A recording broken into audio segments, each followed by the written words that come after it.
We know you love us, but the information on our podcast is provided for educational and entertainment purposes only. It is not intended as a substitute for professional advice of any kind. If you or anyone you know needs professional help, please seek mental health services.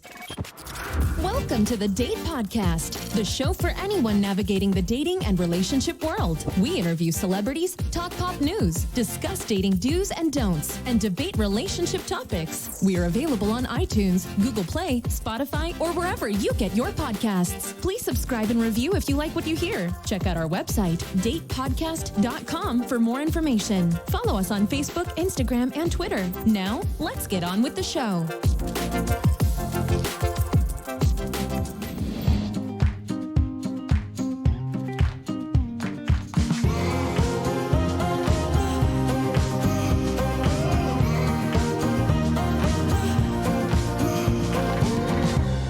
Hi, it's Emma. Hey, it's Zorric. Host of the Date Podcast, and we're excited to have this show for you guys today.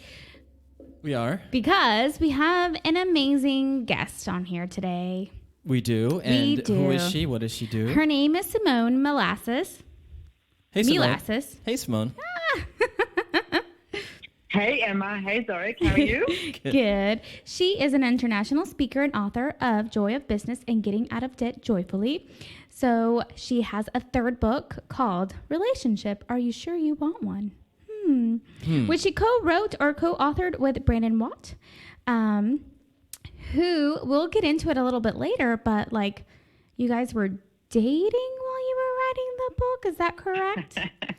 Something. We lived together for 8 years. Oh. So we did lots of stuff. We were in a fully fledged relationship, and then as the book was being released, we actually broke the relationship up. So yes, it has a story all onto its own. Ah. You know, that's what I got from the book, but we'll go into that later. We will. But Simone, we are the best audience for this because we are both single as single can be. I mean, just the definition of single is Emma and myself. So we'll need some help here. Okay, go ahead, Emma. In the book, I really like that you're like, it inspires others to know that relationships can be a choice, not a necessity. Because I think that's a mindset that we all need a little help from sometimes. Yeah, especially I'm looking Emma. at you, Zorric. Really? Okay. Gotcha. Okay. Yep. Well, we'll talk to Simone about that. But first, Emma, we'll talk about some news in the world, some pop news and relationship news. Oh, my gosh. So go ahead. Okay, so I have like nothing of a relationship today, but it's Yeah. fine. Because I knew we were going to do that. Okay, let me start off with the Pussycat Dolls announced a reunion tour, but only in the UK. What? Yeah. So it's bringing everybody back. Nicole, Carmen, Ashley, Jessica, and Kimberly. And I'm super excited for this. But except that I won't be in the UK, so I won't be able to go When is it? Because we can definitely go. You're going to take me in April. Oh, that's not bad. We can do that. You want to take me in April? Maybe. Okay, take me in April. I might have a girlfriend by then because Simone's going to help me. It doesn't matter. Even if you do, you're still taking me because you just said it. Okay. We can go to Dublin or we can go to Scotland, which I've already been to Glasgow. Or we can go back. I can go back to London. So you get to pick. Okay. So I bet Simone knows the Spice Girls. Do you know the Spice Girls? Pussycat Dolls. Oh, Pussycat Dolls. I know the Spice Girls, but not so sure about the Pussycat Dolls. Oh, so they were a girl group in the 2000s. They actually, so how they came about it was weird because Nicole was actually in another girl group, and then that girl group didn't do anything anymore. They disbanded, and then the Pussycat Dolls was like a Vegas show, and then the person in charge of them was like, I want to create a girl band, and so then created a girl band. Yeah, a girl group. The Pussycat Dolls, they had like a show too, right? Yeah, it's a burlesque dance troupe. Nice. And so people it's still in Vegas, I think. I think I've been there. Yeah. In Vegas? Yes. I believe it. All right. Okay, so let's talk about Jonathan Van Ness, who we all know from Queer Eye, and we all love him because he is like the best, right? Yeah. Okay, so he is actually the first non-female to be on the Cosmopolitan UK cover in 35 years. Oh, wow. Yeah, he's just a gorgeous man. He does hair, right? Yeah. Okay. Yeah, I like him.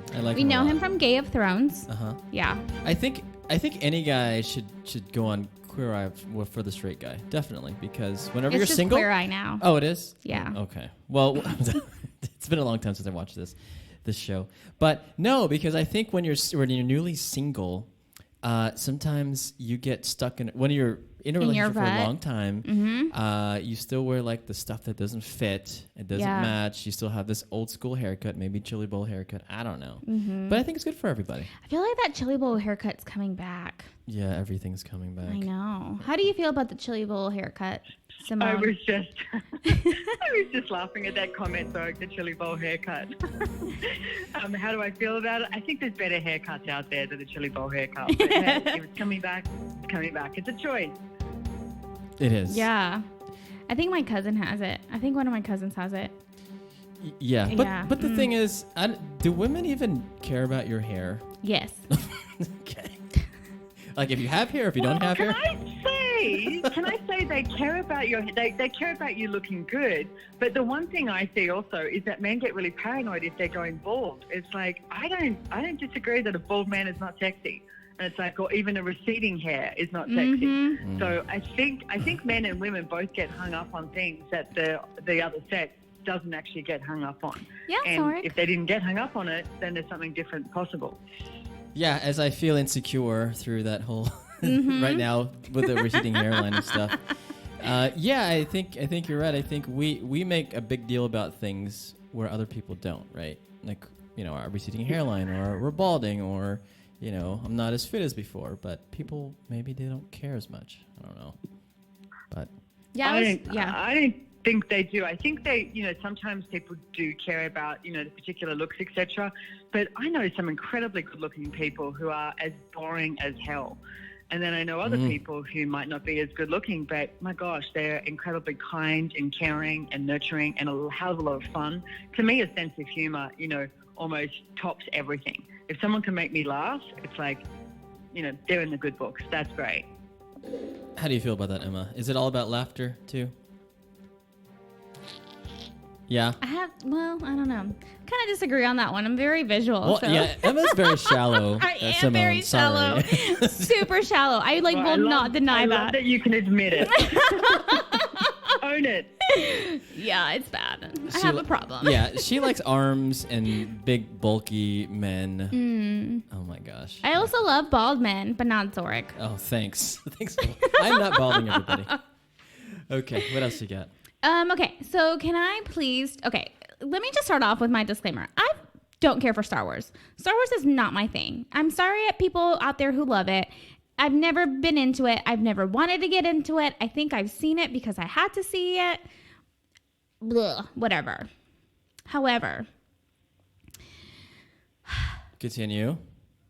Go ahead. This new show called The Mandalorian has given us like a beautiful little present for the holidays. Is it good? Because I watched like I honestly, 5 minutes of it. I don't know if it's good or not Disney because I'm not Plus. paying attention to Apple. it.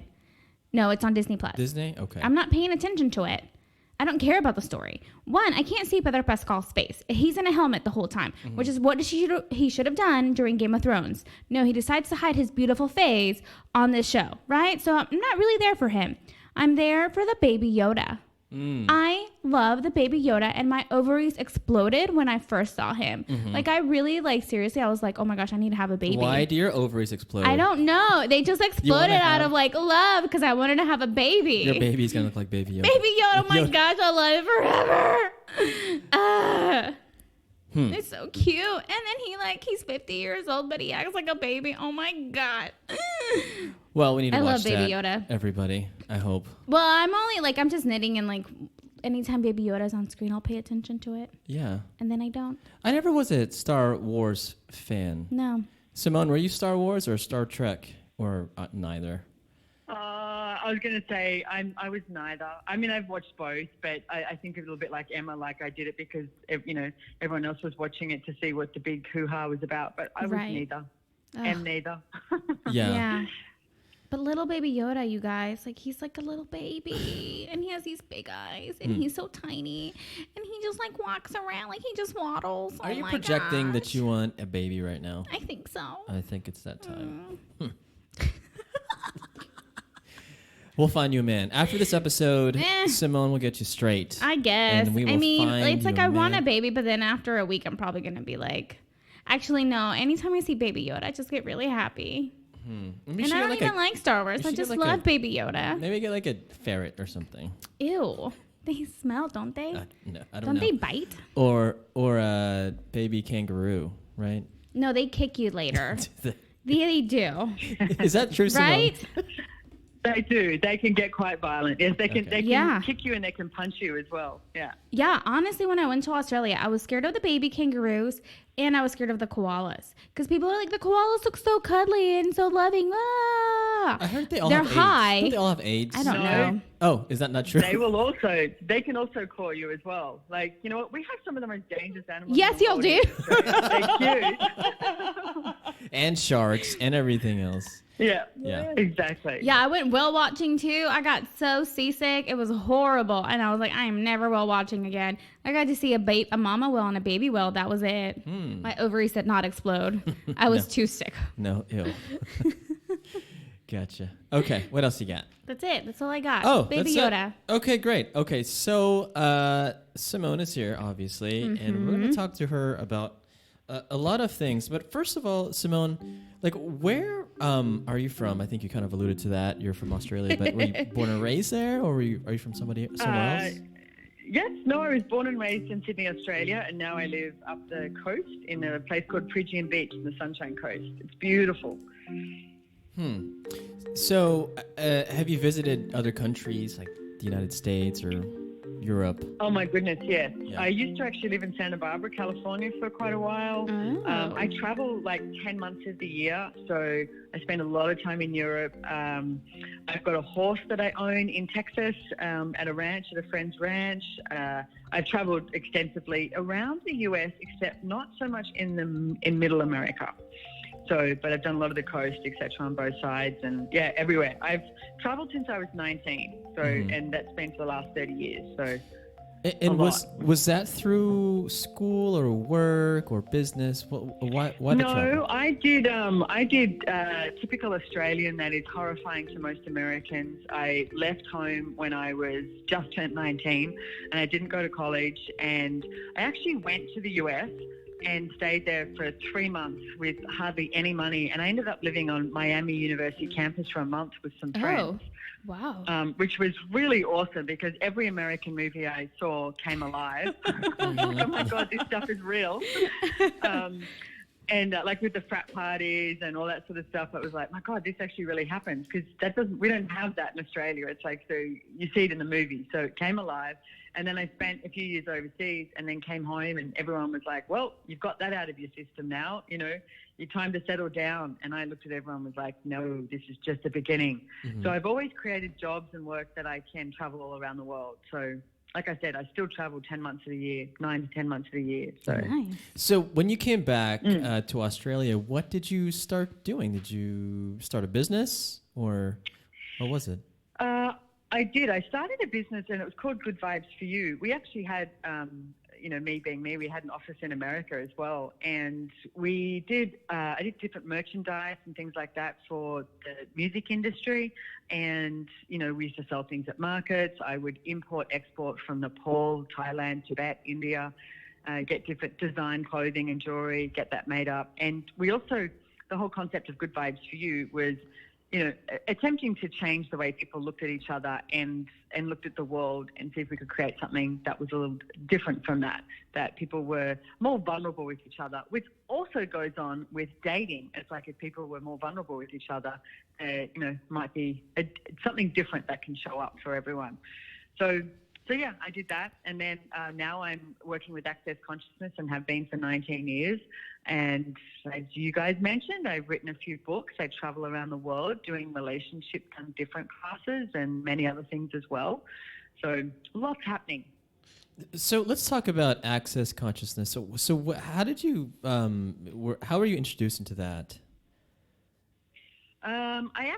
I was at a festival in Sydney in my Mind, Body and Spirit Festival, and I had my business there, Good Vibes for You, and I was setting up a stand, and I had just had this friend of mine who went to Bali. It sounds dismal, but she went to Bali surfing and got bitten by a mosquito and died 3 days later. Oh. And I was Oh. like, I was horrified. I was like that, that 4 weddings and a funeral. I wanted the dogs to stop barking. I wanted everything just to, to stop. And I met this guy, Gary Douglas, who's the founder of Access, and he started chatting to me and looking at me, and I was in a really bad way. I wasn't happy at all. I just was so, sad and angry probably more so.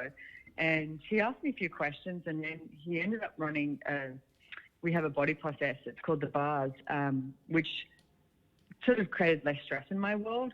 And that's when because all I wanted to do was go out and drink and just like forget everything.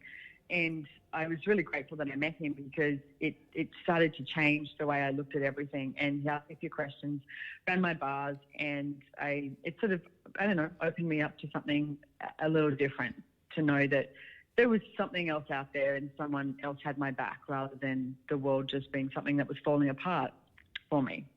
So that experience, or this program, I guess you can say, it kind of changed you, and you've been working with us for a while, right? And then you start. I have. Mm-hmm. And the book. Yeah, and I also one of the things I went to was he was actually talking, and he was doing this a seminar on relationships, which was funny. And in my world, I was like, I have no desire for a relationship. It's like I couldn't see a good one out there, so why would I do one? Was my point of view. But I wanted to hear him speak. So I went to this seminar. It was like, under 4 hours, and went to the seminar, and he was so irreverent, and he swore. And the one thing he said was, don't trust me, trust you. And it was the first time I'd actually heard anyone say that. And I actually walked out of there for the first time in my life, though, not going to the place of wrongness that I didn't want to have a relationship, because I don't know about you guys, but so many people, when you're single, everyone sort of goes, oh, they'll be happy when they find the one, or if you broke up a relationship, they're always like, oh, and you're like, no, it's actually a good thing. It's like, this is what I'm choosing. I like it. And it was the first time that I wasn't made wrong for not desiring a relationship. So that really intrigued me about this guy, Gary Douglas. So, yeah. Yeah, and here I am today. Yeah. And so, how did that lead into this book you wrote with Brendan? Well, I've been traveling around the world. I mean, as you guys mentioned, I have 2 previous books, Joy of Business and Getting Out of Debt Joyfully. And I travel around the world, been the worldwide coordinator of Access Consciousness for 18 years, and doing seminars and meeting thousands and thousands of people. And I actually created a great relationship with Brendan Watt, and I created a relationship with him also after I got over the point of view that relationships were, there wasn't a good one out there, so why would I choose one? And literally the week that I went, you know what, I realize I'm creating this choiceless universe. Like I was, it's sort of like if you're a vegetarian, it's like, I'm not saying you have to go out and eat meat, but what if every day you woke up and said, okay, I prefer not to eat meat today? So what I started to do with myself was say, okay, I prefer not to be in a relationship, but I'm really open if something shows up that's going to be fun for me. And that week, when that occurred, I actually met Brendan that week, and we were together for 8 years. And a lot of people used to ask us how we created our relationship, because we never fought. I still haven't had a fight. And so, we started to do some seminars about it and some different classes, because people would ask us questions. And we were like, the book, Relationship, Are You Sure You Want One? It has a lot of really cool tools in it if you desire to create a relationship. Because my point of view, which you guys were saying before too, is that if you're going to have one, make it good. It's like, relationships shouldn't be a necessity. It should be a choice every day. So we put this into a book. Hopefully it's humorous and people find it funny. There's a hell of a lot of really vulnerable stories in it as well. And if you also want to uncreate a relationship, you can use those tools as well. Because what if it didn't have to be about the trauma and drama, whether you're doing relationship or not doing relationship? Yeah, and so, which is interesting that the way the book is written, because Brendan has one section, and then Simone, you write one, and you guys kind of alternate in different perspectives. So it's really interesting, and it's like Brendan's telling a story for a second, and then Simone is, and then, so it's really cool the way you guys formatted that. And also, as I was going through the book, you guys have a tools section in the back, right? Because most of us guys don't like to read and so we just like to skip to the back. But you guys had some really good, interesting points of view as far as relationships in general. For example, at the first part of the book, you said something about I'm not doing relationship ever. But you, again, I think you were saying this a second ago, but you were making that a finality, right? I was sort of making it like a judgment of like, I don't do this, which was like, like the choiceless universe. And it's like, so if you say you don't do something, then there's no possibility for anything to show up. And it's like, we do that all the time in our life. We push things out rather than go, okay, so if today was another day, what would I choose today? What choices do I have available today? Oh yeah, you have all choices available. Mm-hmm. So meaning you're saying just be open to anything that comes your way. Be open to the moments of life, don't be afraid. It's like there's so much out there. Life should be an adventure. Mm-hmm. I want to touch on real quick because you mentioned something that I've never heard before where you were in a relationship and you guys like did not have conflict. Is that?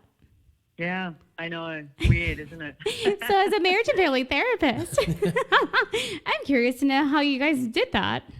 So how was like your conflict resolution, or how did you guys kind of like work through so it wouldn't become maybe a full-blown like conflict, or kept it manageable? Well, we never, so the one thing, and we do talk a lot about the different tools in the book that we use for that, because, just because you're in a relationship, it doesn't mean you have to agree on everything. Right. So it wasn't like, I think there was a huge amount of honoring that we had for each other and a lot of gratitude. And, there's some tools that we use, like one of them, and I'll tell you this one, because we lived across the road from the beach. I was cranky at Brendan one day, and I can't even remember why to this day. So it mustn't have been that, that important. And I walk across to the beach, and I was cranky and thinking, God, I wish, I wanted him to make everything about me, which most females do, right? They want everything to be about them. Word. And Gary Douglas, the founder of Access, rang me, and he was talking to me and said, what you need to do is go home and make it all about him. Now, that's the last thing in the world I wanted to do. But the one thing I knew was all the tools that we were using were working and creating something greater. Like fighting or having conflict is not really what I desire. I much prefer to have the more joyful pleasures of a relationship.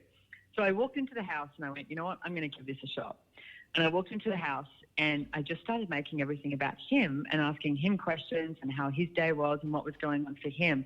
And I'm not kidding you guys, within 10 minutes, he's sitting me down going, what can I cook you for dinner tonight? Can I get you a drink? Like, how are you? And I was sitting on the couch going, oh my God, this stuff really works. And it changed the energy. So I guess there's a lot of different tools that you can use that change the energy, because when you fight and you have conflict, it's like, what are you fighting for? Or what are you fighting against? Rather than, okay, this person has their point of view, I have my point of view. And it's like, does that really matter if you're, in allowance of the other person? Like, what that was one of the most honoring things that you could be with each other, is being in allowance of the other person, like whatever they're choosing. Is that something that he would also like reciprocate with you? Yeah, absolutely. Yeah. Yep. Absolutely. Like from things like even, at one stage I was like, hey, I think I want to go live in Europe for 6 months. And to have the discussion, because he had a kid too, so I had a stepchild. So there's a lot of different things in place. And he didn't say you can't do that or we have to do it together. He made a joke and was like, are you still going to contribute to the mortgage? And I was like, sure. But we spoke about it and how it didn't mean we had to break up the relationship, but can this look different? Can we add this in and see how we can, work with this? So I think people become very sedate in their choices in relationship and don't allow themselves to choose what they want to choose. And one of the things that we talk about is to create a good relationship, 3 things, okay? 1, it's like, they have to be good in bed. Jesus, you don't want to be in a relationship with someone who's not good in bed, okay? So tick. And Simone, we'll talk about blowjobs in a minute. So go ahead. Oh my gosh. No, it's really in the book. Go ahead, Simone. Yeah, I do. Yeah, I do. Go ahead. And then the second thing is, you distract me, you see. The second thing is allowing the other person to do whatever the hell that it is they want, and trusting that they're going to honour themselves and they're going to honour you as well. And that everyone goes, oh, that means they're going to go off shagging someone else.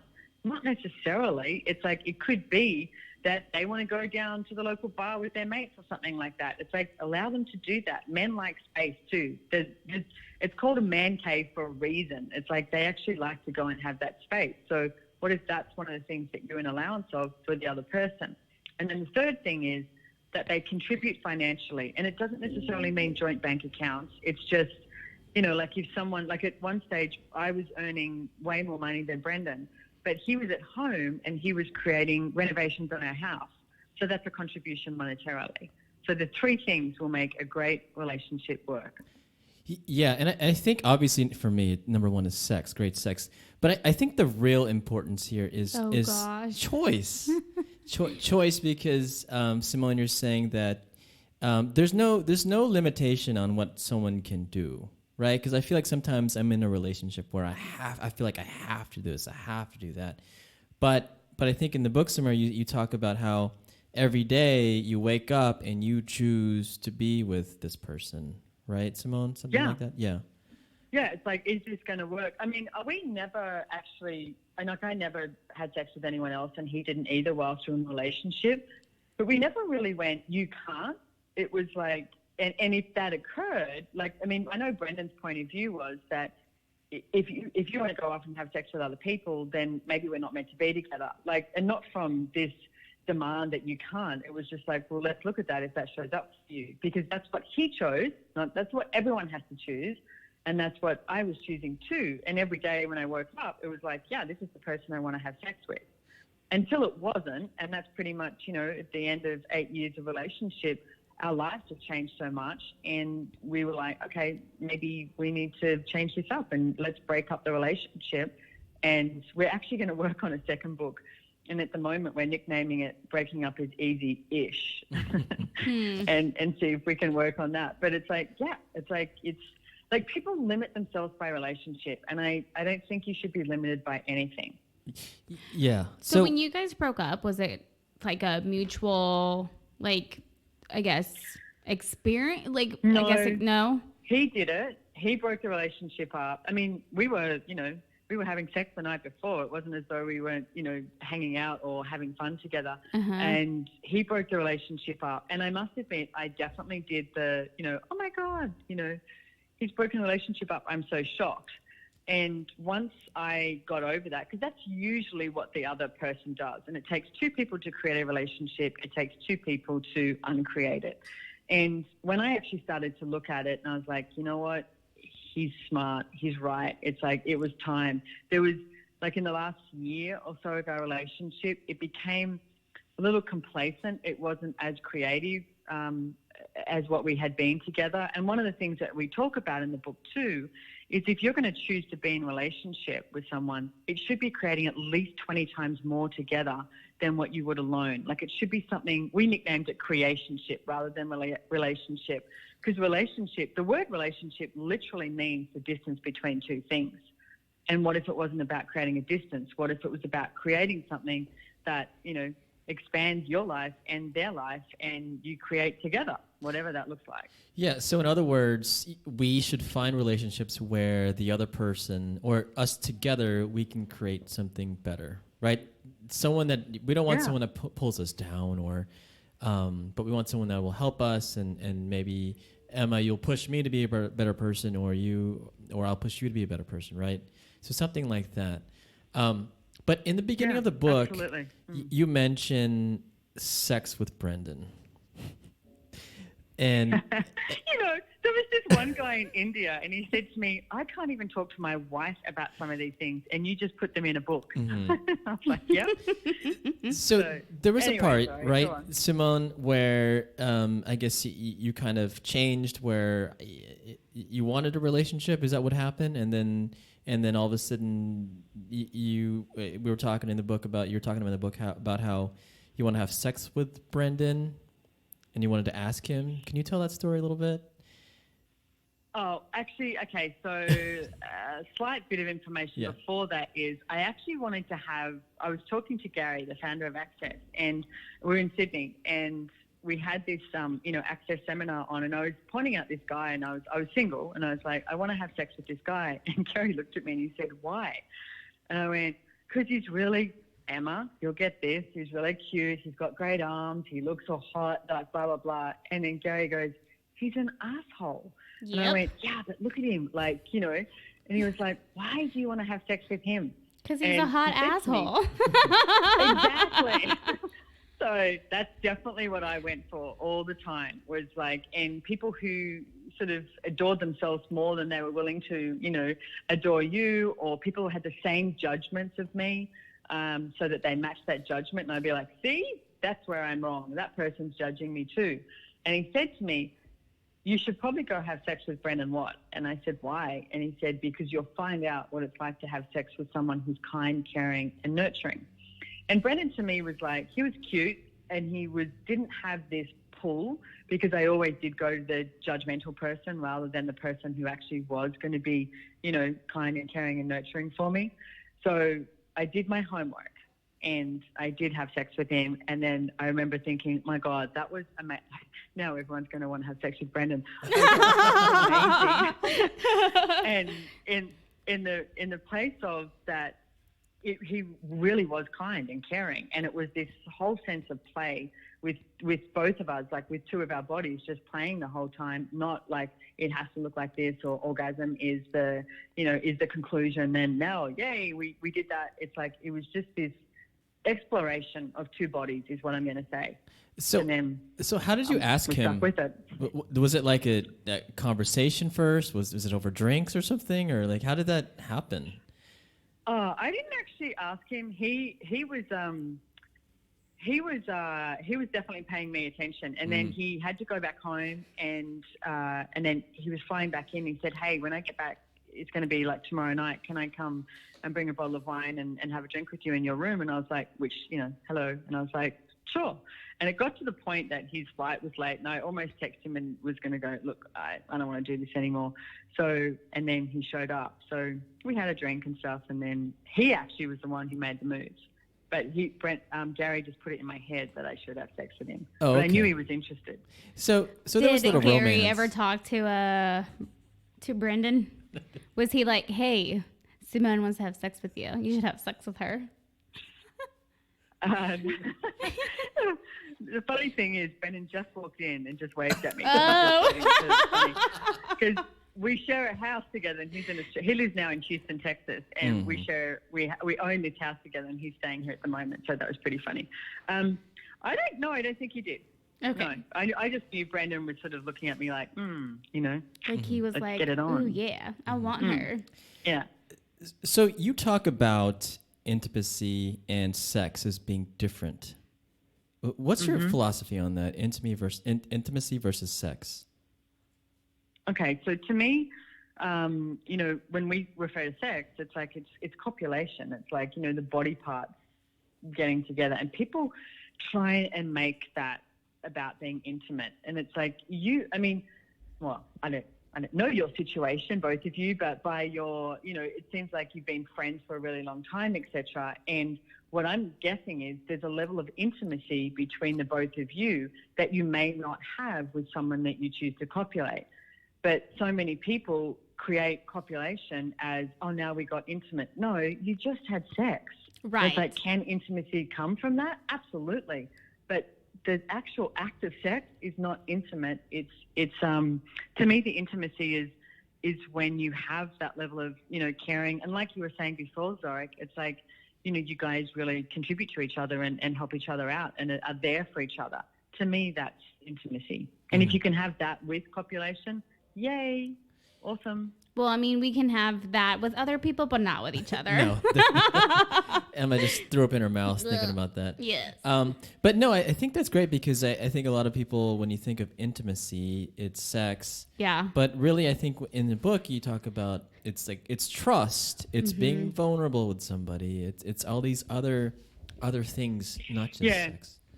We talk about the 5 elements of intimacy, and we go like a lot into depth in that as well. And it's gratitude, trust, allowance, vulnerability, and honor.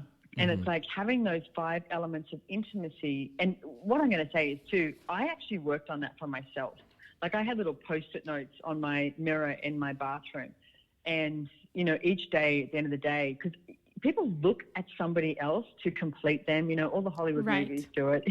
It's like, you know, this person's going to, and it's like, no, you are complete as you. Right now, you wake up in the morning, you shouldn't be looking at somebody else to fix something or complete you. It's like you are complete. Somebody that you're going to add to your life should be for the sheer fun of it. And, you know, like I said, it's like to create more together.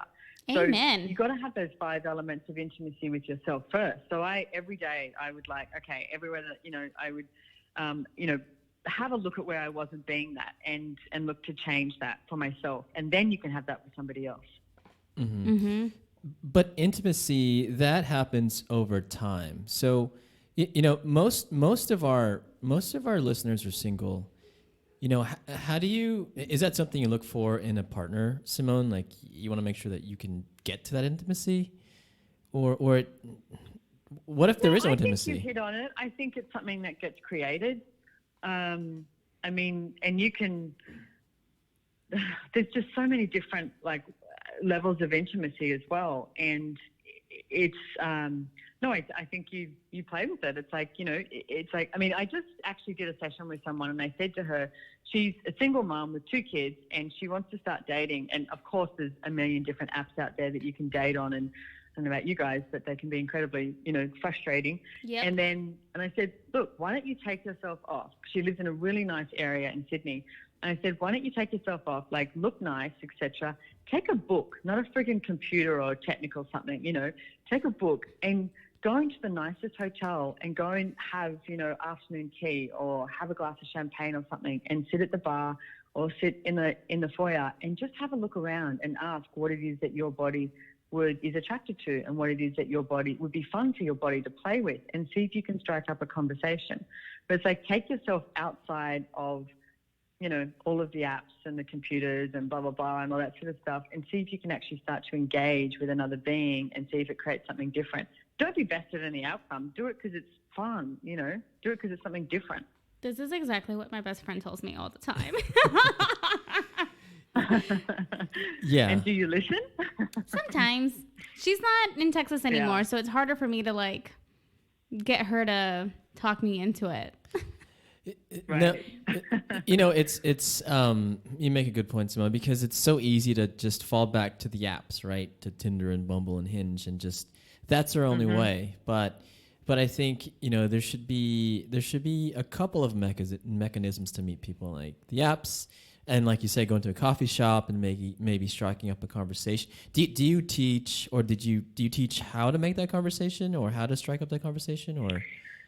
Well, it's not so much the how to strike up the conversation. What I would talk to, you know, in our seminars and also with sessions is more about, like, that you're okay to do it. Like, this one woman said to me that she saw this guy in the plane yesterday, and she was like, I know that there was this attraction. I said, did you talk to him? And she's like, no. And I said, like, what's the worst thing that's going to happen? And one thing that I get is that females think that men are not nervous. Men are just as nervous as women. So it's like, even if not more, because they've been taught that, you know, all this stuff that they're meant to do, and they're, you know, the women's movement, I think, really sort of destroyed men a lot in some way, because now it's like, I don't know what to do. Should I open the door? Should I not open the door? Am I meant to be a gentleman? Am I meant to give her power? It's like, you know, women have all the control in this area. So it's like, what if you actually just stroked up a conversation? Anything. I mean, if the guy's reading a newspaper, it's like, hey, anything interesting in the newspaper? You're going to know soon enough if he actually wants to engage with you or not. And the worst thing that can happen is he looks at you and goes, oh, sorry, not interested in talking. Mm-hmm. Okay, cool. You gave it a shot. No, most but likely. We don't give anything a shot. Yeah. Yeah, most likely he's going to talk. I mean, if it's a woman, a guy will talk. Most likely. Exactly. But that's not what women think. Women think that men have this, you know, this place of like, oh no, that they've got, you know, all this confidence. And it's like, it's not true. Both of, like, males and females, both should have way more confidence in what they do as themselves, as a person, you know, like as a being. And then it's like, reach out and get, but everyone doesn't have that. Mm-hmm. Doesn't matter what they look like too. Can I tell you, some of the best looking people that I know are some of the least confident people I know. Okay. Mm-hmm. Are least confident are the best looking? Or No, I'm saying that. No, I'm saying some of the best looking, as far as this reality and this society says that they look good, but they're not the most confident. Mm-hmm. It's like a lot of them are, because I mean, okay, so I've got this friend of mine who's incredibly good looking, like that sort of good looking that you look at him and you're just like, holy hell, like how did that happen? Like, you know, but that's all he's ever been recognized for. Mm-hmm. Nothing else. Oh, because So he's it's just like pretty. Yeah. And he's this incredibly intelligent guy, but nobody ever says, oh my God, you're so intelligent.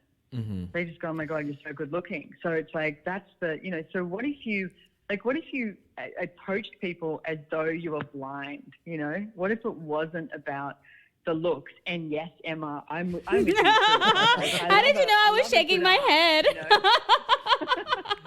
Yeah, and that's really hard, Simone, because today, in this day and age of dating apps, yeah, it's all about looks. I mean, I know, the photos there.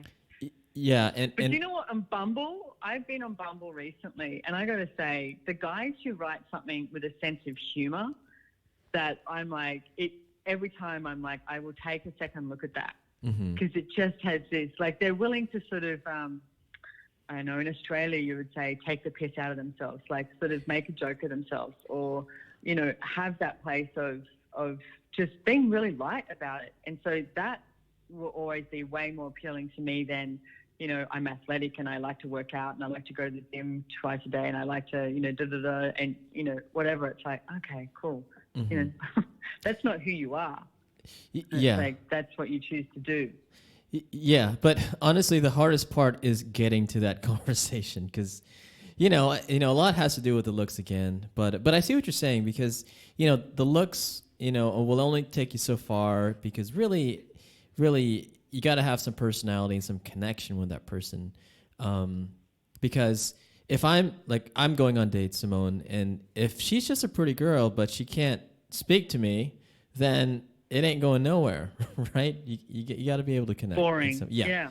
Boring. Yeah. Boring. Yeah. And your point about the whole chivalry thing, we've talked about this a lot. I think guys should just open the door, right? What do you think, Yes. Simone? I get annoyed when Zorric doesn't open the door, and sometimes I test him. Like, I'll walk like super fast because I have little legs, so I'll walk really fast and I'll get to the door before he does, and then I'm like, I can't believe he didn't run to open the door for me.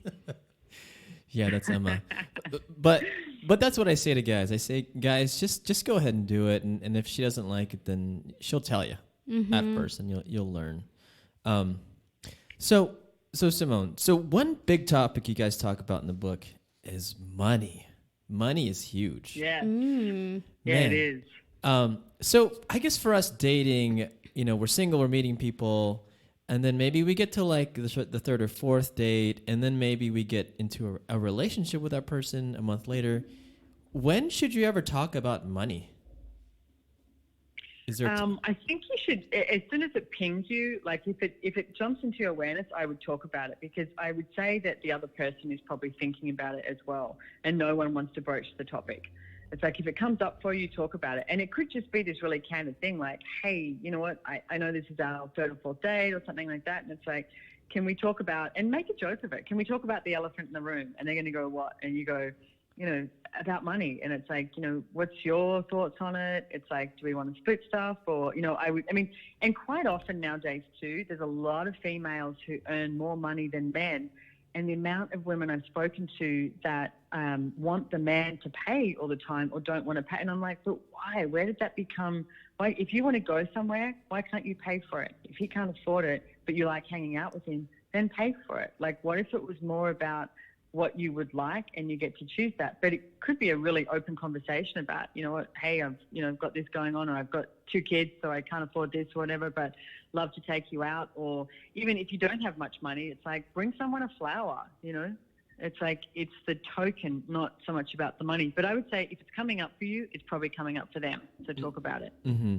And I think that's really important too, if you're getting serious or maybe you're moving in together. Like, you have to figure out who's paying for what, right? And how that split's going to work. Yep. Get clear. And sit down with them and just say, hey, you know, whether it's over a drink or a coffee or something, and say, all right, can we spend, 15 minutes or whatever, however long, and just let's talk about money. So we're going to have these bills, we've got the rent, we've got this, and it's like, how do you see this working?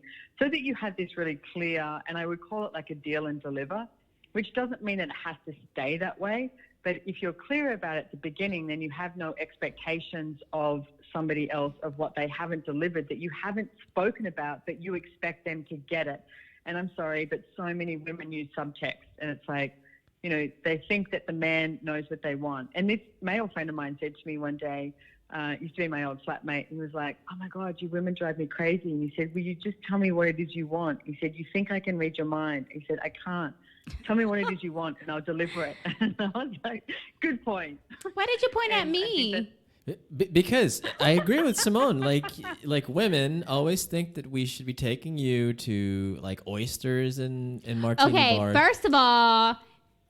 First of all, you have said that anytime we want to go do that, we can go do that. So first of all, that's not you pretending to read my mind. That's something that you've explicitly said. Okay. And anyways, so Simone, you say in the book here, avoiding the topic of money is avoiding the topic of creation. Money is a tool that allows you to create more in life. But so one thing here, though, is some people, I think you have that entrepreneurial mindset. Some people don't. Some people think money is just kind of money. And some people think money's evil, believe it or not.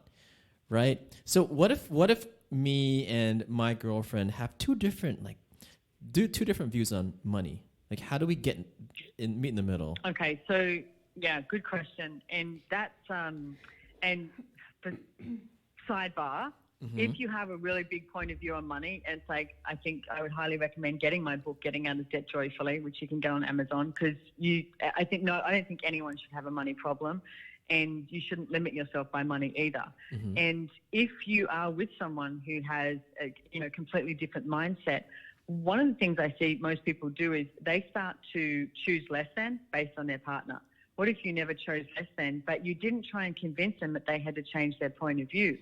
So, because you don't want to be told what to do, but it's like, okay, so you're going to go off and do this, that's fine. And it's like, but say if you're living together, it's like, okay, you split the rent, you split the bills, etc. But then whatever they choose to do with their money is their money. So I can go shopping as much as I want and not be told that I shouldn't, as long as it's within my budget. Is that true, Simone? Yeah, it's your money. You get to choose to do what you want. I mean, I remember one day Brendan came home and he looked really like sheepish at me, and I was like, what's going on? And he said, I was just down the pub having a beer, and he said, I was playing the poker machines, and he said, I won some money, and I was like, that's awesome. And I was earning way more money, right, at the time. So his point of view was, oh my God, if I win money, then I should be contributing this to the household. And he looked at me and I was like, how much did you win? What happened? He said, well, he told me how much he won. And he said, I went across the road and bought a new surfboard. Because he loves surfing. And he looked at me like he was going to get in trouble. And I was like, what's up? And he was like, I feel like I'm going to get in trouble for buying a surfboard. And I was like, Brendan, you love surfing. Every time your body goes into the water, you come out and it's like, you could feel his whole body and molecules just like alive, and he becomes alive. Why would I not want you to go surfing? But his previous relationship, that's not what would have occurred. She would have yelled at him and abused him and said, you should have spent that money on us, or blah, blah, blah. Whereas that wasn't my point of view. And can I tell you, getting back to the sex, you have way better sex if you let the other person do whatever it is that they like to do, whether that's like winning money and buying a surfboard. Okay? Mm-hmm. It's like, if you give them that freedom, you actually, you get more showing up for you as well. Yeah, so it's kind of like give and take, right? So, if he wants to buy some things, so be it, maybe, you'll get it rewarded later on, right? You'll get something back in return. Well, if they have more of them, then they end up being more of them in the relationship. But if you you look at the relationships where someone is constantly nagging the other person, it's like, how much, do you actually really desire to, have sex with them all the time if they're nagging you? How much do you desire to hang out with them if they're nagging you? And it's like, you know what, if they're not nagging, it's like there's, and they're encouraging you and empowering you to go and do and be everything you want, that ends up being way more fun and way more playful and creative. Mm-hmm. To me, that should be the purpose of a relationship, is to have fun. Mm-hmm. So besides being shallow, Emma, she has a limitation on a guy's salary for like $100,000 or something like that. Who, me? Yeah. Is that What? okay? Is that I'm sorry. Did you just... You what? said that you said that many times, where like he has to make X amount of money. Oh my gosh. I have not remembered saying Okay, this. you said that before. Have maybe, I said this off air. after a few drinks? After she gets drunk, she says she wants a hot man and a rich man. But that's okay, right, Simone? That's okay. I have created, I'm accustomed to the lifestyle that I've created for myself, and I have to find a way to support it. Okay.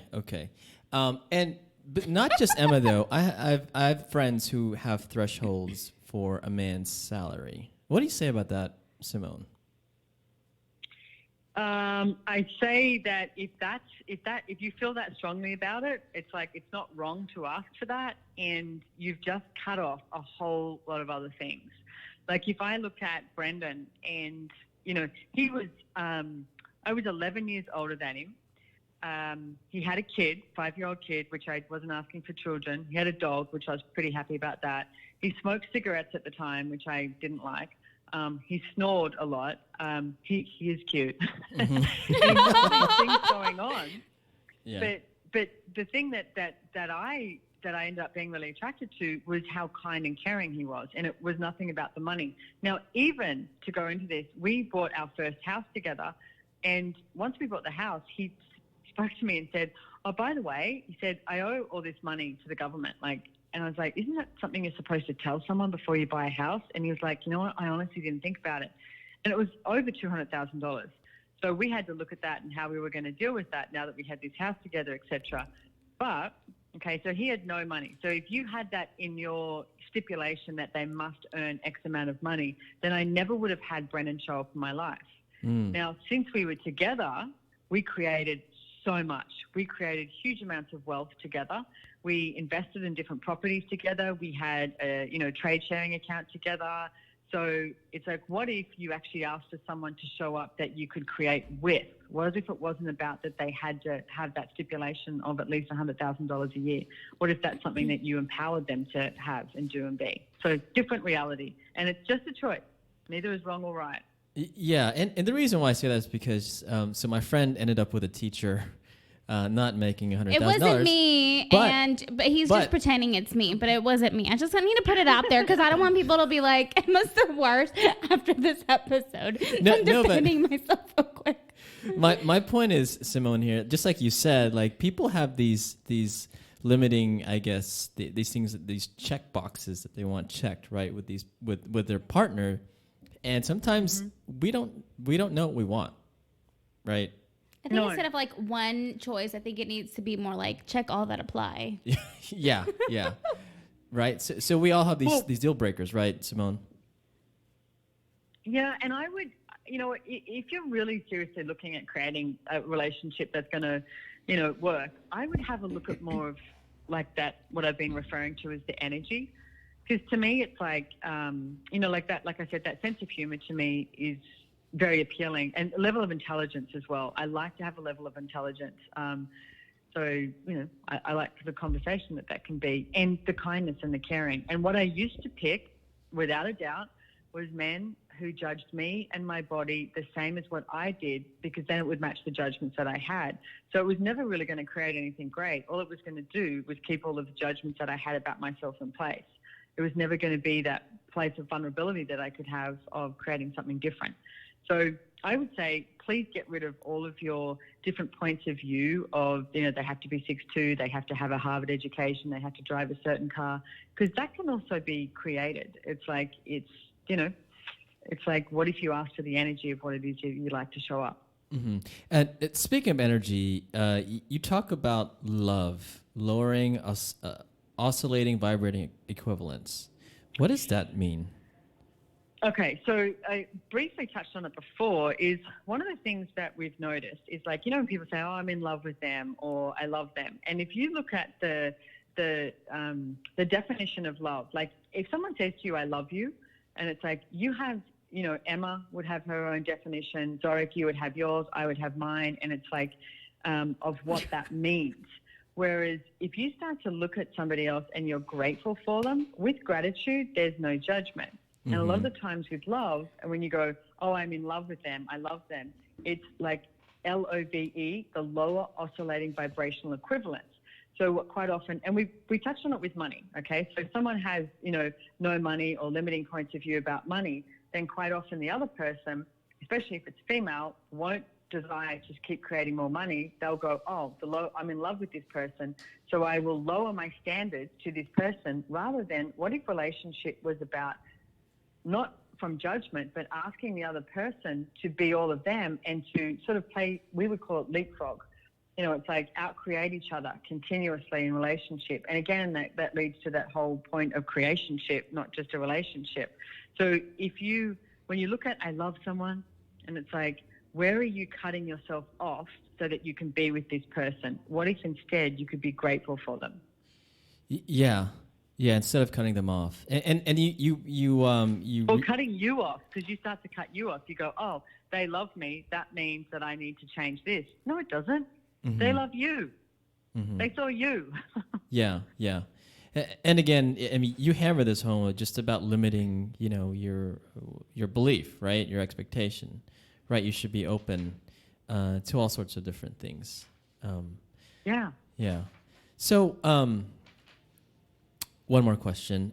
So I don't know if we've mentioned this earlier about dating.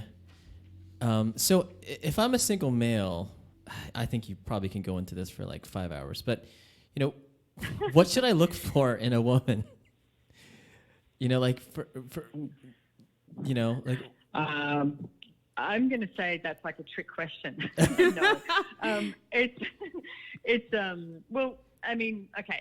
So let me tell you this little funny story that occurred for me when we were away in Costa Rica, and I was at this event that we were having, and there was these two young guys that I'm friends with, and they said to me, Simone, can you teach us like the females who are going to be kind and the ones who aren't? So we had this running joke that it was like, okay, so if you point someone out to me and it's like, and I use the word mango in any way, and it's like, that means don't go there, because they're probably not going to be kind to you. They're probably, and then we had, I can't remember, it was like pineapple or something like that, was like, go there because they're probably going to be kind.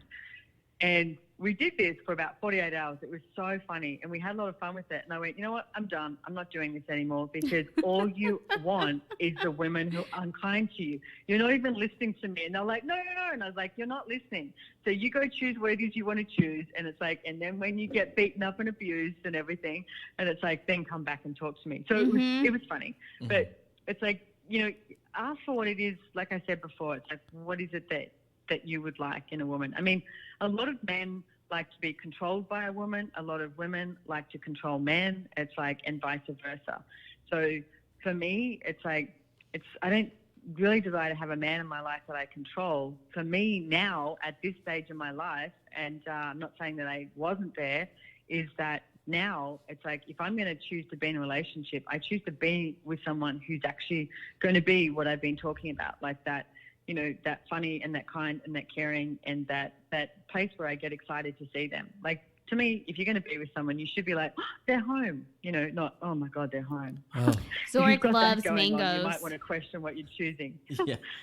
I love mangoes, but we can try that. We can try. So how did, so the game was, in other words. It's not a good game. You won't listen. I'm telling you. He won't listen. I already know this.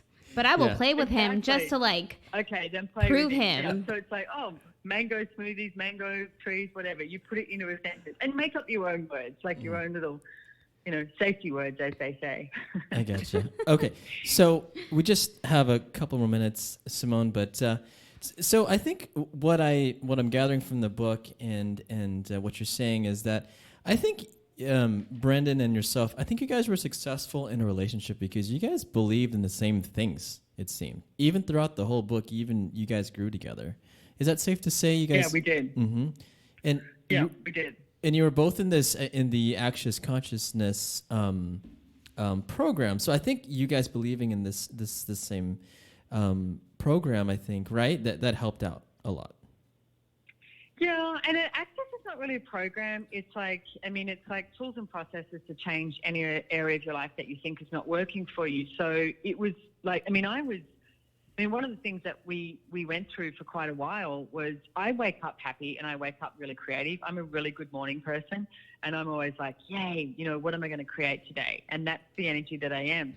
And Brendan would wake up, and this was like 2 years. He would wake up and he would be sad and depressed. And I would always ask him and go, hey, what's up? Do you need anything? And he'd be like, no, and that's what he chose for so long. But I never let myself be swayed by what he chose. So it wasn't like we had this beliefs as such as like we're all heading the same direction. I was in allowance of him, and that would be the belief, is being allowance of him, or whatever he's choosing. I would ask, is it a contribution? Yep. Okay, cool. For whatever reason. He's also a fabulous friggin' cook. Can I tell you? He was like top 100 in MasterChef in Australia. So here you go. I've just, everyone's going to want to date him. He's a good cook and he's good in bed. Is he on Bumble right now? live here, ladies and gentlemen. Yeah. All right. So Emma, what did you learn from Simone today? So much, huh? So much. I'm glad that you mentioned talking about money sort of close to the beginning to see if you're aligned. Mm-hmm. Yeah. And I like the 5 parts of vulnerability. Yeah. Mm-hmm. Yeah. I like that too. And I also like how in your book, Simone, it's all about choices. You're not trapped. It's your decision to stay in a relationship, because I'm recently out of one, almost 2 months ago, but I can't wait for your next book, because I'll read that, because breaking up is hard to do, right? And so, well, that's why we said breaking up is easy-ish, because we did it well, and we're still doing it well. It's been over a year now, but there's some tough times too. Absolutely. He's dating a friend of mine now that I knew before I knew him, and it was like, okay, how do you deal with that? It's like, but stuff like that happens. So Mm-hmm. It does. And see, I'm so petty that I would not be okay with that. I love you, Emma. I'm willing to admit that. So, Simone, do you have any, some tips or tidbits for our listeners that are mainly millennials and that are navigating the dating world? Anything you can give us? Oh, well, the fact that you just said mainly millennials, I'm like, get off your apps and go do what I said. Go actually meet someone, engage with someone in person. We'll play Mango. Go ahead.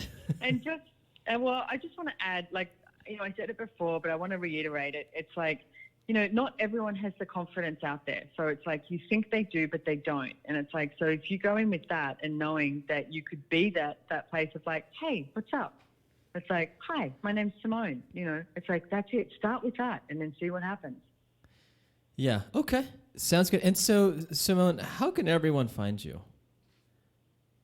You can actually go to the website, Relationship, Are You Sure You Want One? And then Simone Milasas, Milasas is my website. I'm on Instagram, Facebook, you name it, I'm there. Mm-hmm. But if you go to that website, that's a good one, relationshipareyousure-you-want-one.com. And we also have, Brendan and I have this regular no sugarcoating vlog that comes out. So it's pretty funny, actually. We've done some pretty cool videos about relationship and all of it, breaking up, sleeping with your friend, all of it. And just speak about it. No sugarcoating. Let's go. Let's do it. Okay. Sounds good. And you can find that on the website too. Okay. We will post all of that on our website so that everyone can find you. And so, Simone, oh my gosh, I bet we could have talked for 5 more hours, but it's nighttime here. So, all right, Simone, well, thanks a lot for your time. And just anything else, Emma, you need to say or do? Okay. All right, Simone, thank you. Thank you, Zorric. Thank you, Emma. Okay, thanks. Of course. All right, bye. Bye. Thanks for listening to the Date Podcast. Please subscribe and review if you liked what you hear. Send us an email at hello@datepodcast.com for any questions, comments, or show topics you'd like for us to discuss. Follow us on Facebook, Instagram, and Twitter. Most importantly, tell your friends about our show.